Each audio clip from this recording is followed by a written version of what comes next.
Hello friends, Shashi Agrawal economics and law classes के अंदर मैं आप सबका स्वागत करती हूँ और आशा करती हूँ कि आप सब लोग जो हैं हिल एंड हार्टी हैं। और आज का जो हमारा सब्जेक्ट है that is the development economics, और जिसके अंदर हमारा जो फोकस रहेगा that will be on the sustainable development. Sustainable development के अंदर क्या होता है कि जब हमने आर्थिक विकास करना है तो साथ के साथ हमने अपने इन्वायरमेंट को जो है पोल्यूट नहीं करना। इन्वायरमेंट जो है उसको हमने प्रिजर्व करके रखना है। इन्वायरमेंट को हमारे हमारे इन्वायरमेंट को कोई नुकसान नहीं होना चाहिए। हमने आर्थिक विकास इस तरह से करना है। तो आज का जो ये वीडियो है, इसके अंदर जो लेक्चर है, इसके अंदर we will be covering what is the meaning of sustainable development, what are its features और व्हाट आर इट्स फीचर्स, किस तरह से हम जो है सस्टेनेबल डेवलपमेंट को मेयर कर सकते हैं, क्या मेथड्स हैं, क्या स्ट्रैटेजीज हैं जिसके द्वारा हम सस्टेनेबल डेवलपमेंट को कैरी ऑन कर सकते हैं, and what is the difference between the economic growth, economic development and sustainable development. इसके जो रिटर्न नोट्स हैं वो मैं ऑलरेडी जो है काफ़ी दिन पहले ब्लॉग पे डाल चुकी हूँ। हाँ, ये वीडियो जो है मैं नहीं बना पाई। इसका लिंक जो है इन नोट्स का जो है वो I will be sharing in the description box. और उसी तरह ही जो बच्चे इंग्लिश मीडियम के हैं तो उनके लिए मेरा शशि अग्रवाल चैनल के अंदर जो है सस्टेनेबल डेवलपमेंट जो है इंग्लिश के अंदर, वहाँ पे मैं इसको अपलोड करूँगी तो आप लोग देख सकते हैं जिन लोगों को हिंदी समझ में नहीं आता। तो first of all we will understand what is the meaning of sustainable development.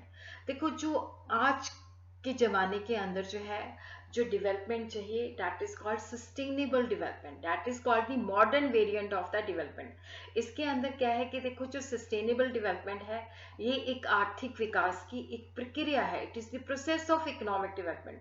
और इसके पीछे लॉजिक क्या है कि हमने जो है बेसिकली डेवलपमेंट इस तरह से करनी है कि जो हमारी प्रेजेंट जनरेशन है उनकी लाइफ जो बेसिकली क्वालिटी ऑफ लाइफ है वो भी बरकरार रहे, और उसी तरह ही हमने अपने इन्वायरमेंट को फ्यूचर जनरेशन के लिए भी प्रिजर्व करके रखना है। The objective of which is to maintain the quality of life both present and future generation. और यहाँ पे हमने डेवलपमेंट करनी है बट इन्वायरमेंट को पोल्यूट नहीं करना, इन्वायरमेंट की क्वालिटी को खराब नहीं करना। यहाँ पे हमने विकास प्राप्त करना है बट इन्वायरमेंट को डिग्रेड किए बिना। इन्वायरमेंट डिग्रेडेशन की जब हम बात करते हैं तो इन्वायरमेंट को पोल्यूशन करना, और उसी तरह जो नेचुरल सोर्सेज हैं उनको एक्सप्लॉइट करना। क्योंकि अगर हम नेचुरल सोर्सेज को, क्योंकि नेचुरल सोर्सेज कुछ ऐसे होते हैं जो नॉन रिन्यूएबल होते हैं तो जो फ्यूचर जनरेशन के लिए नहीं बचेंगे, तो इन्वायरमेंट डिग्रेडेशन होती है कि इन्वायरमेंट को पोल्यूट करना और उसके साथ नेचुरल सोर्सेज को खत्म करना। और इन्वायरमेंट का मतलब क्या होता है? ऑल दो सिचुएशन एंड सराउंडिंग जो हमारी लाइफ और डेवलपमेंट को प्रभावित करती हैं। इन्वायरमेंट के अंदर देखो नॉन लिविंग चीज़ें भी याद आती हैं कि हमारी सॉइल कैसी है, हमारा क्लाइमेट कैसा है।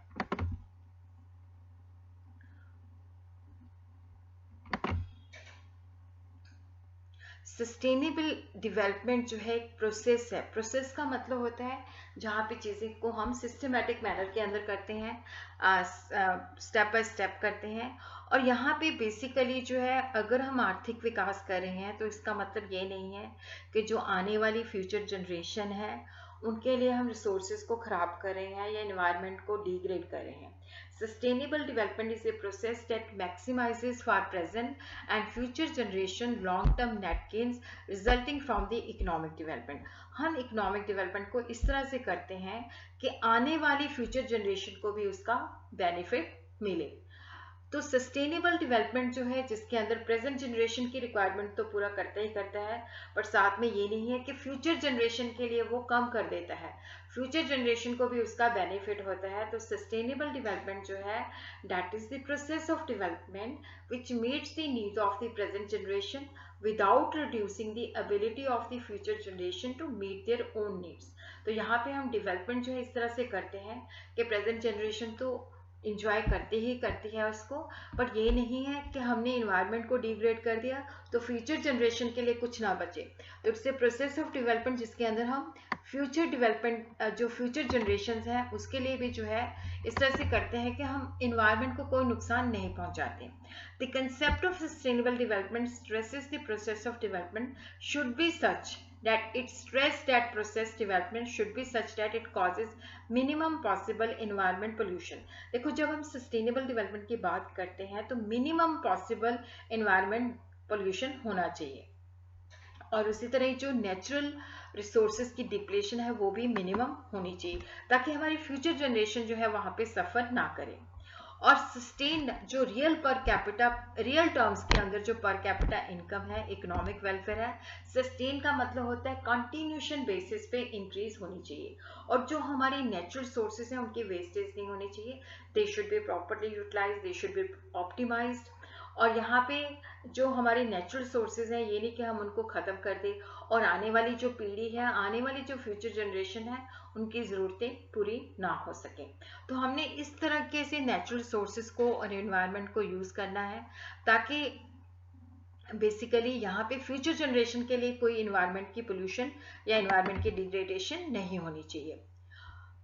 तो अब यहाँ पे हम देखते हैं कि what are the features of sustainable development. No increase in pollution, कि जब हम आर्थिक विकास करते हैं तो ये नहीं है कि आर्थिक विकास तो करते जाते हैं बट साथ में हम एनवायरनमेंट की क्वालिटी को खराब करते जाते हैं। तो we should not indulge in those activity जिससे पोल्यूशन स्प्रेड हो जाए। जैसे हम कहते हैं कि इंडस्ट्री लगनी चाहिए तो ऐसे इंडस्ट्रीज लगा देते हैं जहाँ पे पोल्यूशन है और कोई हम पोल्यूशन को रोकथाम का कोई जो है इक्विपमेंट रोकथाम का कोई उपराला नहीं करते। Sustainable development more conscious about our concern for future generation and our social responsibility। जब हम sustainable development की तरफ हम फ्यूचर जनरेशन के प्रति जो इन्वायरमेंट है उसकी एबिलिटी कम नहीं होनी चाहिए, उनके लिए जो है बेसिकली उनके लिए भी एबिलिटी ख़त्म नहीं होनी चाहिए। और जो हमने अपने बिजनेस का ये नहीं सोचना कि हमने प्रॉफिट को मैक्सिमाइज करना है, हमने उसका सोसाइटी के ऊपर क्या इम्पैक्ट है उसको भी हमने देखना है। और जो रिसोर्सेज हैं उनकी वेस्टेज नहीं करनी, उनको प्रॉपरली यूटिलाइज करना है। और इसके अंदर इस तरह की टेक्नोलॉजी हमने यूज़ करनी है जिसके अंदर क्या है कि कम इनपुट्स लेके ज़्यादा वो प्रोड्यूस करें ताकि रिसोर्सेज की वेस्टेज ना हो, रिसोर्सेज की एक्सप्लॉयटेशन ना हो। और हमने इस तरह के इन्वायरमेंट फ्रेंडली जो है सोर्सेज यूज़ करने हैं ताकि इन्वायरमेंट को हम नीट एंड क्लीन कर सकें। जैसे डीजल एंड पेट्रोल की जगह पे हम सीएनजी एंड एलपीजी यूज़ कर सकते हैं जो इन्वायरमेंट को ज़्यादा पोल्यूट नहीं करती, जबकि डीजल और पेट्रोल जो है वो ज़्यादा करते हैं। तो यहाँ पे जो गवर्नमेंट है उसकी भी जो प्लानिंग है इस तरीके से होनी चाहिए कि जैसे विलेजेस के अंदर भी वो विकास करे और जो विलेजेस के अंदर जो है इस तरह के डेवलपमेंट एक्टिविटीज़ हों कि लोगों को वहाँ पे एम्प्लॉयमेंट जनरेट हो, वो अर्बन की तरफ ना आए। क्योंकि जब अर्बन की तरफ आते हैं तो वहाँ पे क्या होता है कि रिसोर्सेज जो होते हैं कम पड़ जाते हैं। और उसी तरह जो सनलाइट है उसको सोलर एनर्जी के अंदर कन्वर्ट किया जाना चाहिए ताकि उस सनलाइट से इलेक्ट्रिसिटी प्रोड्यूस होनी चाहिए।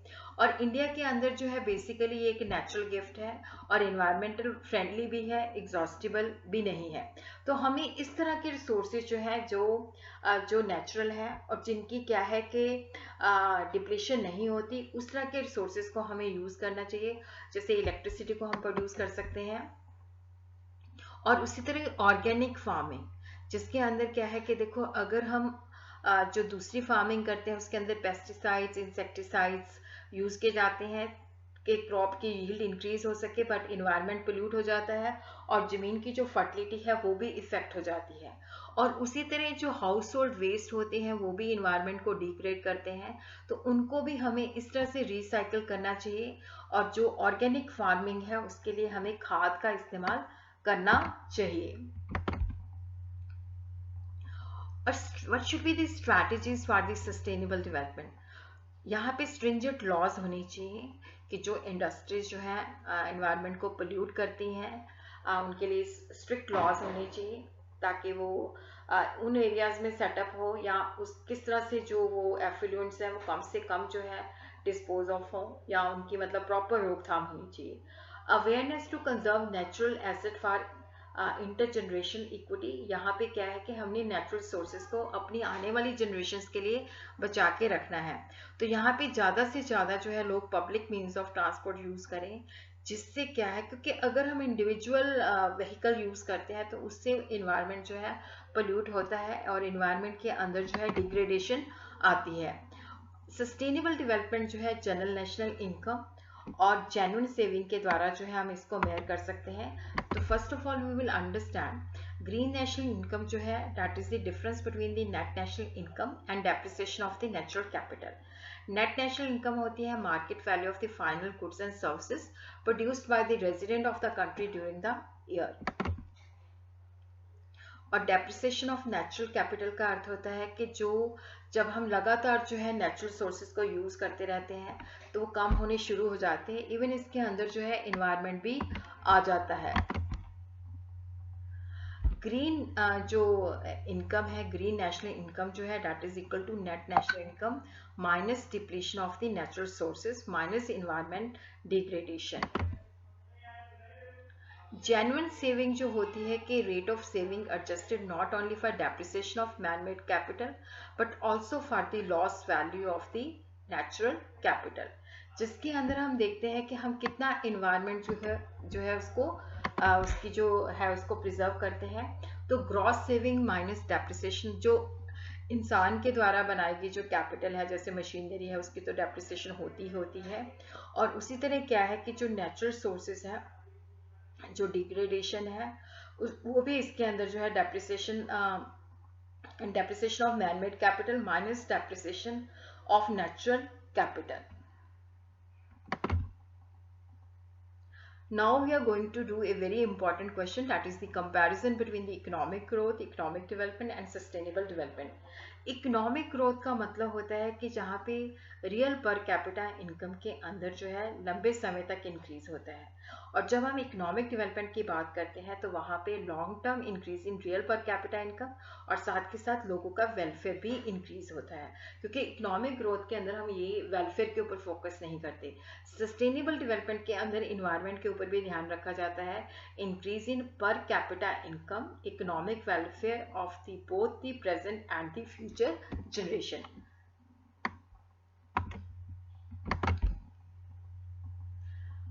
इकोनॉमिक ग्रोथ जो है ये डेवलप्ड नेशंस के अंदर ज़्यादातर यूज़ किया जाता है, पर जब हम आर्थिक विकास की बात करते हैं तो उस वक्त हम अंडर डेवलप इकोनॉमीज को मद्देनजर रखते हैं, और जो सस्टेन डेवलपमेंट है that is needed for both type of economies whether it's developed whether they are under developing. Economic growth जो है वो डिस्ट्रीब्यूशन को इग्नोर करता है, उसके अंदर ये होता है कि लॉन्ग टर्म इंक्रीज होनी चाहिए, ये मायने नहीं रखता कि लोगों का वेलफेयर इंक्रीज होता है या नहीं होता है। इकोनॉमिक डेवलपमेंट जो है उसके अंदर जो है बेसिकली इकोनॉमिक वेलफेयर को भी देखा जाता है, तो ये इग्नोर नहीं करता डिस्ट्रीब्यूशन को। सस्टेनेबल डेवलपमेंट जो है वो भी इग्नोर नहीं करता, क्योंकि यहाँ पे प्रेजेंट और फ्यूचर दोनों जनरेशन का वेलफेयर होना चाहिए। इकोनॉमिक ग्रोथ के अंदर we are least bothered about the protection of the environment. Economic development के अंदर जो है कोई स्पेशल स्ट्रेस नहीं दिया जाता, बट सस्टेनेबल डेवलपमेंट के अंदर हम स्पेशल जो है स्ट्रेस इसके ऊपर देते हैं। इकोनॉमिक ग्रोथ के अंदर जो है हम जो नेचुरल रिसोर्सेज होते हैं उसकी एक्सप्लोटेशन, उनकी डिप्लीशन के बारे में नहीं देखते। इकोनॉमिक डेवलपमेंट जो है उसके अंदर भी हम ज़्यादा फोकस नहीं करते, पर सस्टेनेबल डेवलपमेंट के अंदर हमारा ये होता है कि हमारे जो रिसोर्सेज हैं उसकी प्रॉपर यूटिलाइजेशन होनी चाहिए, वेस्टेज नहीं होनी चाहिए, कंजर्वेशन होनी चाहिए। और इकोनॉमिक ग्रोथ जो है ये structural, technical and institutional changes को हाईलाइट नहीं करता। इकोनॉमिक डेवलपमेंट के अंदर स्पेशल रेफरेंस होता है, और सस्टेनेबल डेवलपमेंट के अंदर भी इसके ऊपर कोई फोकस नहीं रखा जाता।